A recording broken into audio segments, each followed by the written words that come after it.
Assalamualaikum warahmatullahi wabarakatuh. Perkenalkan, saya Tiara Melia dari kelas 05 SMJP 001 dengan NIM 2310 1050 3519. Di sini saya akan mempresentasikan hasil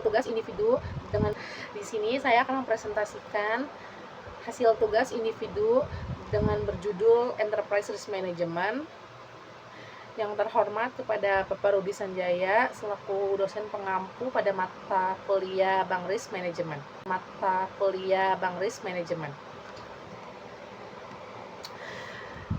Di slide pertama, saya akan membacakan definisi Enterprise Risk Management.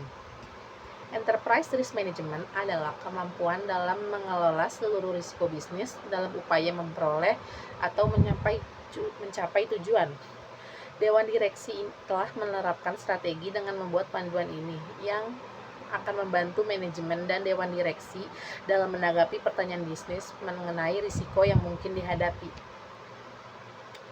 Slide keduanya yaitu jenis-jenis Enterprise Risk Management.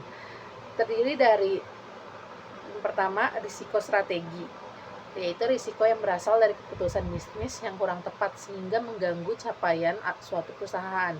Yang kedua, yaitu risiko hukum, risiko yang muncul dari gagal perusahaan dalam menerapkan aturan dan standar industri. Yang ketiga, ada risiko operasional, yaitu buruknya pengelolaan aktivitas sehari-hari baik disengaja maupun tidak sengaja. Di slide selanjutnya yaitu ada komponen utama dan penerapan Enterprise Risk Management. Terdiri dari 4 komponen, yaitu yang pertama, identifikasi risiko, yaitu dapat melibatkan analisis internal dan eksternal, konsultasi dengan pemangku kepentingan, dan pemeriksaan berbagai area operasional untuk memahami potensi ketidakpastian dan ancaman. Yang kedua, penilaian risiko, yaitu membantu organisasi untuk memprioritaskan risiko mana yang memerlukan perhatian lebih lanjut dan upaya pengelolaan risiko yang lebih intensif. Yang ketiga, ada mitigasi risiko, yaitu melibatkan pengembangan dan implementasi langkah-langkah untuk mengurangi dampak risiko atau memungkinkan terjadinya. Di slide selanjutnya ada manfaat Enterprise Risk Management. Terdiri dari 3 manfaat, yaitu 1. Efisiensi organisasi.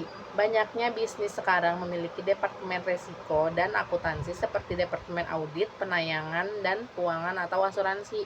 Yang kedua, risiko pelaporan, yaitu ketika manajemen risiko ada manajemen senior dan operasional, bisnis akan mampu menangani risiko pada waktu dan tingkat yang tepat. Yang ketiga yaitu memperbaiki proses bisnis.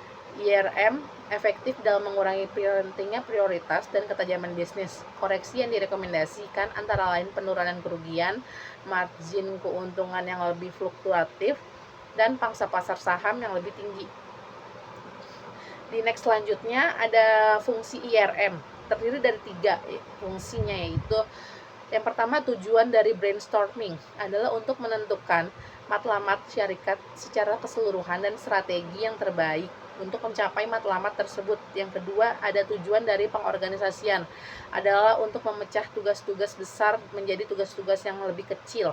Yang ketiga, ada tujuan dari mengarah atau mengarahkan adalah tindakan menjadikan seluruh anggota kelompok bekerja sama untuk mencapai tujuan sesuai dengan kebijakan prosedur dan organisasi. Di slide selanjutnya ada peranan Enterprise Risk Management, yaitu penggunaan IRM oleh fungsi manajemen dan efektivitasnya akan membantu bisnis dalam mencapai tujuannya.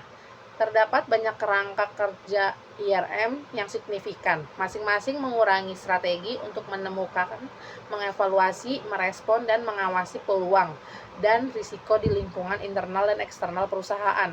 Contoh kegiatan ini mencakup pemeriksaan laporan analitis dan mengadakan pertemuan dengan spesialis terkait berbagai bagian dari komite manajemen.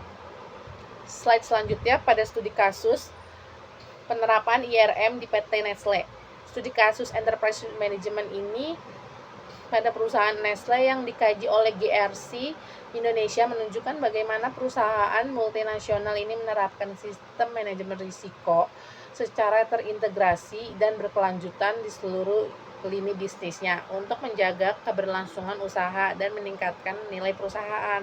Kesimpulannya, Enterprise Risk Management adalah upaya organisasi untuk memahami dan mengawal tahap risiko yang diambil dalam mengurus strategi perniagaan ditambah pula dengan kebertanggungjawaban terhadap risiko yang diambil. Manfaat utama IRM adalah untuk menambah perspektif dan memberi tumpuan kepada pengurusan risiko di semua garis syarikat. Dalam mencapai berlanjutan dan kesuksesan bisnis, pemahaman mendalam terhadap risiko dan pencapaian strategi enterprise risk management dapat menjadi kunci utama. Sekian presentasi dari saya, kurang lebihnya mohon maaf. Wassalamualaikum warahmatullahi wabarakatuh.